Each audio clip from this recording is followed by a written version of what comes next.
I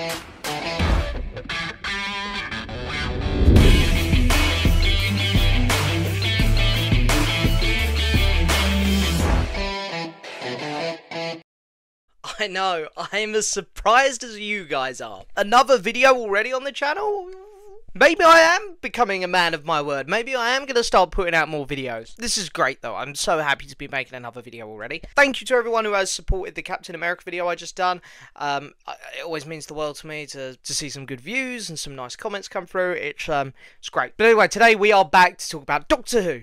It seems like every couple months on this channel I have to talk about Doctor Who, whether it's an actual new season or one of these beautiful box sets. So if you're new to this channel, if you're new to watching me talk about Doctor Who, very quickly, I've been watching Doctor Who since day one of the revamp. Christopher Eccleston, episode 1 Rose, I watched it live and I've been a fan ever since. When it comes to classic Who though, I've never really taken the time to get into it before these sets. So as these sets come out, I've been buying them since the first one, season 12, Tom Baker, and watching them. Discovering classic Who all in the wrong order, but it's been great fun. Not only because I'm getting to see Doctor Who stories that I've never seen before, but because these sets are quite literally stunning. They're the best thing in my entire movie collection. They're beautiful. And the artist Lee Binings does such a good job. It's always such a privilege to get these. And I love the announcements. Even the announcements are hype. Theorising what Doctor we're going to get a set for next. Obviously we're running out now, and I already have my prediction that season 16 is going to be next, but I really want to get a Patrick Troughton set on the shelf. But anyway, today of course we're here to talk about my favourite classic Doctor, Jon Pertwee. Yeah, I know that most people go for Tom Baker, but I don't know what it is. I think it's maybe because I grew up watching Wurzel Gummidge. I love Jon Pertwee. I love his Doctor, so it's always super exciting to get a Pertwee set. So today we're going to do our normal. We're going to open it here on camera. I'll take the cellophane off at a better angle so we can see the packaging together at a much better viewing, and then we're going to go through every episode. Every night I'm going to watch an episode and I'm going to give you my thoughts going into it, and then my thoughts after it. Once I've watched it, I'll give you my little roundup of each story. So every night we're going to do a story, and then at the end of the video we'll go through the bonus discs. I'll pop it on the shelf, see how it looks with all of the others and the spines, and we'll do a little recap of the whole set and the whole season itself. And yeah, that should about do us. So let's have a look at this. So the cardboard has been opened, but I haven't taken it out of the packaging yet. Oh, this is stunning. The colours on this one, beautiful, really pop. Now, apparently these colours do replicate one of the episodes. I can't remember what episode Lee Binings said it was. It was either the 3rd or the 4th episode. But yeah, look at that cover. It's just absolutely stunning. Jon Pertwee looking like a complete badass. And I like that they've made the monsters a bit bigger again. Because on the last couple sets, the monsters had started to look a bit small. So I'm pleased that they've been enlarged a bit on here. The only one that I recognise there really is the Auton. But I could be incorrect, but oh no, one of the episodes is named after them. I was going to say, I'm pretty sure that's a Silurian, which of course appeared in Matt Smith's first season. And I don't know what this orb thing is he's holding at the minute, but we're gonna discover that together. But yeah, this looks stunning. I can't wait to get into it. So let's move over to the other camera position and we can have a look at this set. So here we are, a bit of a different angle, but I wanted you all to be able to see this being opened in all its glory. Now, first off, let's just take a second to appreciate this cover, because this is absolutely gorgeous. Lee Binings does such a fantastic job. Really loving the colour blend on this one. And as I said earlier, the villains being enlarged, really nice, because they've got a bit smaller on the last couple packagings. Close up there on Mr. Pertwee holding this orb thing. Looks a bit like the thing from the Shakespeare episode, the David Tennant one. And then the back. Now I'm going to pull this up, hold it a bit closer. If you want to read any of it in any detail, and please do pause it and have a read. And then we have the episode names here. So it looks like we got 5 stories to watch this week. We've got Spearhead from Space, which I've heard is a really good one. I believe this is the one with the Autons. Doctor Who and the Silurians. As I say, the Silurians, villains which have been updated quite a bit for Modern Who. The Ambassadors of Death and Inferno. So 4 episodes there. And again, all of these, I've actually heard quite good things about Inferno as well. So really looking forward to that. There's the other spine. And then, of course, we have the top and the bottom. Now's the exciting bit. Let's get in and have a look.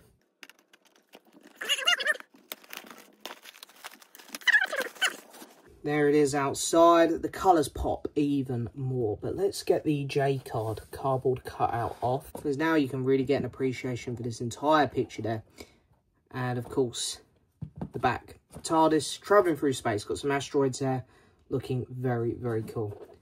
And then, of course, as we all know, this opens up again. Hey, all the discs there. And I'm really pleased to say that they finally fixed this. The glue actually holds these plastic casings in now, because this was always a problem with the old sets. But anyway, let's go through the discs. So we've got Spearheads from Space. And then we've got Doctor Who and the Silurians there. And another version, I'm guessing one with more updated modern effects, which will probably be the one I watch. I do enjoy seeing the modern effects. And then we've got the Ambassador of Death, Inferno, and another version of Inferno there. Ended up on a bonus disc, which we'll look at the end. And then, of course, behind the discs, we have Mr. Jon Pertwee. So we pop all them back in, and then, of course, we've got to open up the TARDIS doors. The iconic scene of Jon Pertwee falling out of the TARDIS after he's just regenerated. Because I hear the TARDIS is not in this much, because I believe this is where he's pretty much stuck on Earth. Great little picture there. Of course, I believe this might also be the first season with the Brigadier as well. One of the most iconic Doctor Who characters. Of course, pop these bits out. Side there. This is a bit difficult to do on camera. Look at that. Look at that. There's our TARDIS. Very, very cool. We get our normal Doctor Who advertisement. And then here we have the book itself.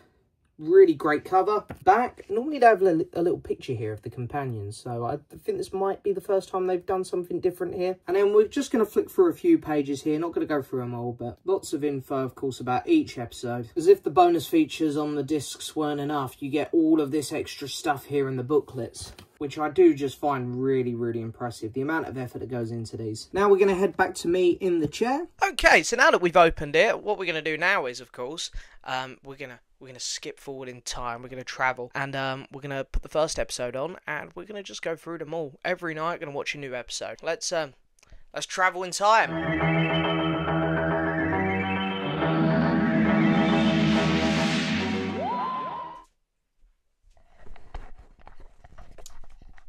So as I say, it's like time travel. Here we are, and we're ready for the first story. Spearheads from Space is up first in our set today, and there's only one version of this episode in here. All the rest have two versions, and I do like watching the ones with the more modern updated effects. I just think it's interesting. But with this one, we haven't got any choice. So anyway, let's pop the disc in the player. What am I expecting from this one? I don't really know. It's the Autons, and I like the Autons. There's a lot to cover. I believe it's the introduction of the new companions. It's the introduction to a new Doctor. It's the first ever Doctor Who episode in colour. There's a lot to happen in this episode. It's a pretty groundbreaking one. So I'm excited to pop it on. I'm curious to see what this story has in store. So I'm excited. Let's get it in the player and let's get on with it.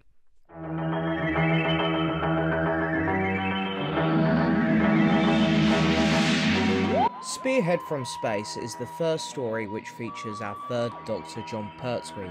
It sees him waking up slightly confused, stuck on Earth, surrounded by a whole bunch of new people, while at the same time a plastic threat, the Autons, is coming to life. So, that brings us to the end of the first episode, Spearhead from Space, and I've got to say, I'm just trying to imagine what it was like at the time. This must have been such a huge upgrade for the show. Jon Pertwee seems to really just fit straight into the role. A lot of character, a lot of charisma, very energetic. I like how, as well, he warmed up to being the Doctor. There was that sense of wonder, who is he? And I thought the side characters in this were really good. Obviously the Brigadier, I think this was his first story. I could be wrong, but if it is, great first story for him. And the Autons are such fun villains. They reminded me a lot of Michael Myers in this. There was a bit that killed me where one of them just started running and then he just forgot how to run again, and they went back to being really slow. But they're really fun villains, and it actually made me appreciate the episode Rose from New Who a lot more. How they kept the same gun sounds, for example. So yeah, I thought this was a really fun story. 4 parts, really energetic. I like how the first couple parts are really just about the Doctor, and then the Autons come in later. And our next story is, I think, 7 parts, so tomorrow night's episode is going to be a long one. But off to a cracking start with this first story. Really, really enjoyed it. I'll see you tomorrow night for the next part. Hello, Welcome to... Why am I saying welcome to? It's time for episode 2. If you're wondering as well, yeah, I'm always wearing the same jumper because it's night, I'm in my pyjamas normally, but I don't want to come on here in my pyjamas, so this is just going to be my shirt when I'm talking to the camera. So yeah, it's going to smell well bad by the end of the week. Episode 2, Doctor Who and the Silurians. I don't know if this is the first appearance of the Silurians ever in Who, but I know that they get a pretty hefty long story in here. I think it's 6 parts, so we're in for a long evening. So yeah, I'm starting quite early tonight. Don't know if you can see the time there. It's 6:30. So yeah, we're starting this one a bit early. I'm very excited though. I'm very excited to see this. I know the Silurians have a very, very different appearance in Classic Who. They definitely are the ones that got changed the most coming into modern Who. And I don't want to comment yet whether that's for the better or worse, because I want to see them in action first before I comment. So, but yeah, I'm very excited to watch this episode or this story. So we're going to pop it on and we're going to get straight into this because yeah, it's going to be a long one.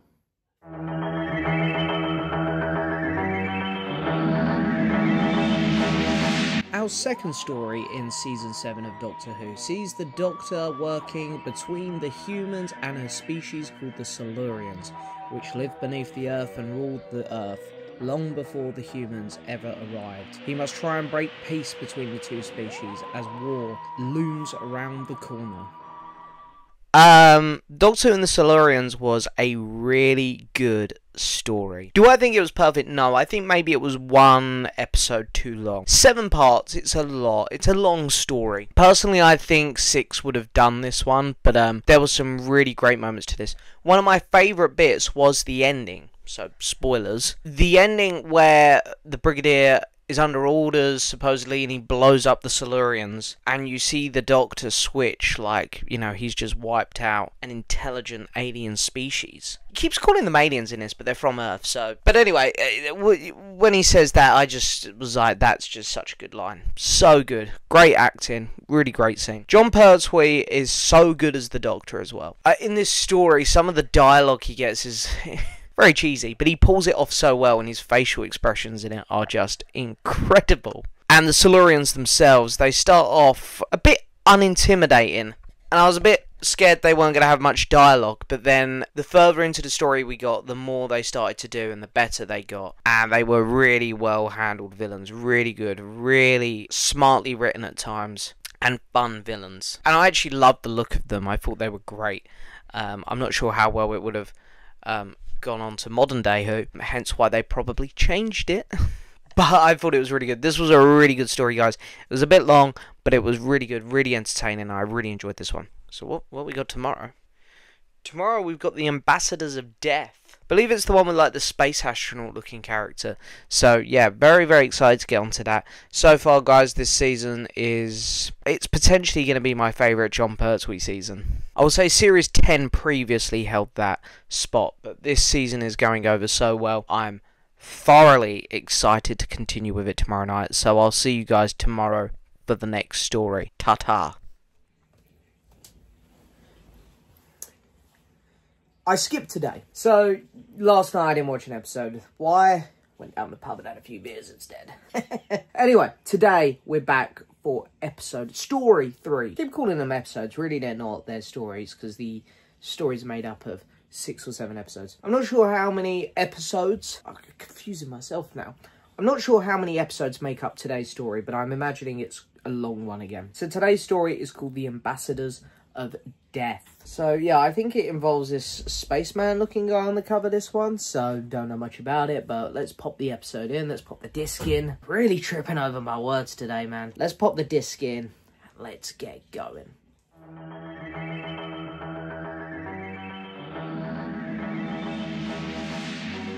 Our third story in Series 7 of Doctor Who sees the Doctor and unit investigate the disappearance of some astronauts who have lost contact with Earth. They become involved in a conspiracy and meet the ambassadors from an alien race who have arrived on Earth. So now guys, we have reached the end of the Ambassadors of Death. I'm very tired tonight, I'll be honest. It was a long old story, and it's 10 o'clock at night now. And I'll be honest, I think this is the weakest of the 3 stories I've watched so far. There were still definitely some good moments to it. I actually thought it opened really well, the first couple episodes were great. And I really like what they've done with the intro of this one. They would show the kind of cliffhanger from the previous episode, and then continue on with the intro. I actually thought it was kind of cool, and I'm a little bit gutted they didn't keep with that longer with Classic Who. I thought the villains were okay. They had some cool moments when they were invading the unit base there at the end, when they were sort of just strolling through. And I think the simplicity of their look really reminded me of like the Vash Generada in the Silence of the Library episode, where they took over the astronaut. It really reminded me of that, how they were kind of just slow walking, breaking and destroying everything in their path. One thing which I am struggling with this particular series a little bit is the companion. I've already forgotten her name, but she's just not that interesting, and I know in the next season we move straight on to Jo Grant. This is like a 1-season companion. I think that's the one thing this season's missing a bit. Saying that though, this was still good, it was entertaining. I just think this story felt a bit stretched. It's the weakest of the 3 so far, but it was still entertaining. So tomorrow night we're going to be on to our final story of this set, Inferno, which I've heard some people say is one of the best episodes of Classic Who. So very, very, very excited to watch that. But for tonight, I'm going to bed now. I'll see you all tomorrow for the final story. Ta-ta. Hello! Tonight we're here to finally watch the final part of Season 7 of Classic Doctor Who. Please do excuse the bad hair, and I'm not 100% feeling myself today. I've got a bit of a cold, and I've got a terrible ear infection. I digress though. We're gonna still watch this. I want to finish this tonight because I've really been looking forward to this episode. It's been about 2 days since I watched the last story, so there has been a bit of a gap, but today we are finally going to watch the final story in here, Inferno, which I've heard from a fair few people is actually the best story in this set. Now, for me, I really enjoyed Spearhead from Space and Doctor Who and the Silurians, so it's going to have to do well to be on their level or be better. That's nothing against the Ambassadors of Death either. I still very much enjoyed that. I just personally preferred the first 2 stories. But anyway, enough talking. Let's get the disc in the player and let's get cracking.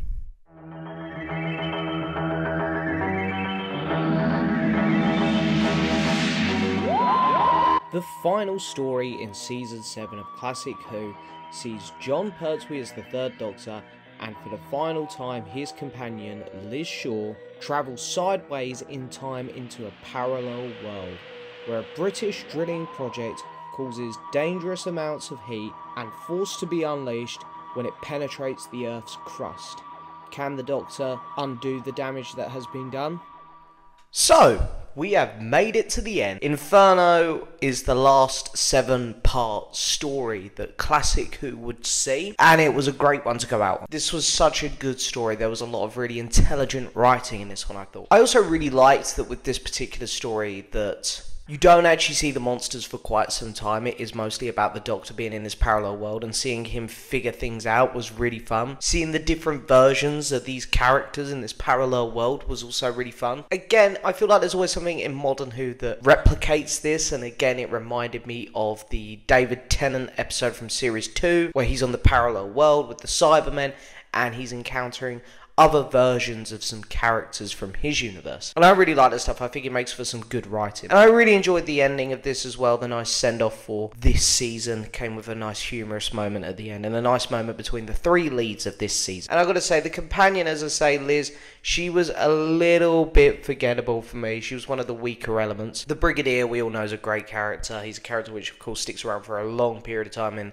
Classic Who. But Jon Pertwee's Doctor, he is my favourite of the classic Doctors. There's something about him, a charisma he brings to the screen, especially when he's playing the Doctor, and the facial expressions and just the energy he brings, the aura he has. Really, really love his Doctor. In fact, he's right up there, even when I compare him to some of the modern Doctors, which are the ones which I have grown up watching, of course. So I, of course, feel a little bit more biased towards them, but I think that Pertwee is right up there with one of my favourites in general. The season itself was really good. I don't know if I'd say it's my favourite Pertwee season. Season 10 holds a special place for me, being my first Pertwee season, but this was really good. I think my favourite story was probably the opening story, just because it wasn't as long, and I don't mind long episodes, but I feel like it being condensed didn't leave much room for filler, whereas there's a little bit of filler in all of the later stories, I think. But the second story was great, with the Silurians, and I really enjoyed Inferno as well. Our third story was still very good, but it was the weaker of the four, I thought. But overall, it was a really strong season, and I really enjoyed the majority of it. Lots of cool villains, some fun plots, some fun stories, and some good action as well. And overall, a very good looking season of Doctor Who, because I know that a lot of this has had to be colourised and reworked, which I think is really brilliant, because I didn't notice until I was watching another video on it this week. Anyway, I'm going to wait till tomorrow, so the lighting's going to change, to go over the bonus disc, because it's 10:30 at night, and it's bedtime.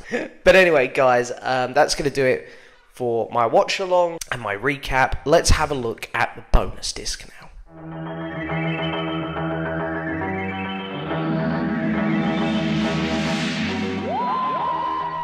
So to finish up, we have the bonus features. So on here, again, this disc has packed a lot in it still. So as you can see here, all the features we've got a Doctor Who escape room there, which I'm quite curious to click on. I find it interesting that they also include the trailer for the Blu-ray. I do quite like that, because some of them they do put a lot of effort into. Let's have a look at the Doctor Who escape room, mostly because this is the one I'm most curious about. So, of course, we've just got some people who were involved with the show, involved with the making of this Blu-ray, doing an escape room, which is all obviously Doctor Who themed. But yeah, there's the bonus features. You can see there the selection of things which you're going to get on it. And again, I've got to express how cool it is that they put all of this effort in. For those who complain about the prices of these sets, not only do you get beautiful packaging, really great remastering, which the extent they go to is really above and beyond. But you get a lot of bonus stuff on the discs as well. It's a really brilliant value for money, these sets, and I'll stand by that till the day I die. But anyway, let's put this on the shelf now, and then we'll go back to me in the chair to finish up this video.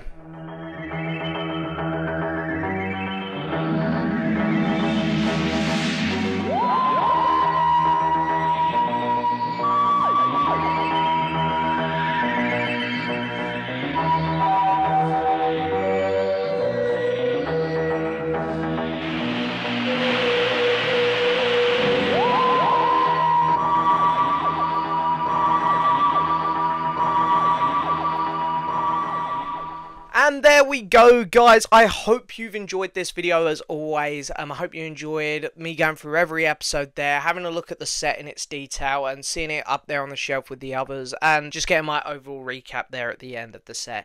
It's a beautiful set, it really is. And I know that the prices of these sets have gone up over the years, but to anyone who criticizes them for the price tag, the hefty price tag, I really truly believe they're worth it. Packaging and the amount of effort that they go through to make these episodes look great again, and purely the bonus features as well. These sets are fantastic. They look brilliant on the shelf. And guys, as we wrap up here, if you've got through this whole video, first off, well done to you. Second off, let me know what you think of this set. And third off, this is the most important bit. Let me know in the comments what set you think we're getting next. Personally, I'm going with season 16, but I would love to get one of the first or second Doctor sets. I really, really would. I think they're obviously going to hold out on Pertwee's last season for a bit. They've got to do a Hartnell or Troughton season again soon, haven't they? I know there's episodes missing, I know, but they've got to do another one soon. Yeah, my theory is going to be season 16, but we'll wait and see. We'll wait and see. Anyway, guys, thank you so much for watching as always. It really means a lot. And yeah, hope everyone has a lovely day, and I'll catch you in another 5 to 8 months in the next collection set. Already excited. We'll see you guys soon. Bye bye.